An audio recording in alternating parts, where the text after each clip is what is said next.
It's interesting you say this because what you were describing was the evolution of Kmart into Target, which is really just a different kind of retail. What I actually remember, I hate to think of it, it was probably around 25 years ago. I was running a division of National Amusements, Sumner Redstone's company, actually in Asia Pacific.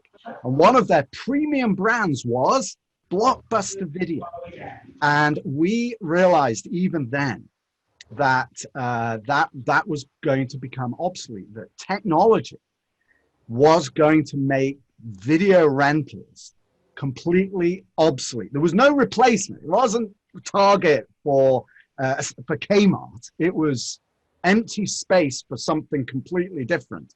And that's really what we're seeing now, isn't it, Lisa? I mean, is this acceleration of trends, especially in retailing, that what are you seeing in terms of a complete change in use across the retail landscape, like adaptive reuse from what was retail to not retail now? Unfortunately, when you ask that question, the one thing it comes to mind is you see these blighted areas, right? And certainly, you know, certain malls, it depends. Your B, C class malls that are out there have become just wastelands. That there isn't a replacement in many cases, depending on the location, depending on what sprung up around that particular location.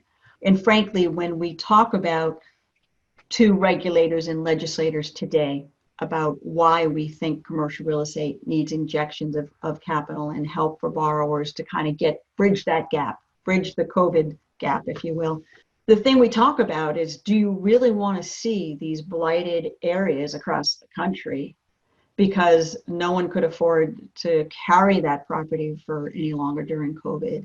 And in many cases, what you find is there's no replacement, especially for these larger sort of either community shopping centers that are bigger than a community shopping center, that are a little bit bigger. Who do you put in there to replace those tenants? And can you replace those tenants sufficiently such that you can generate cash flow to pay your debt service on your loan?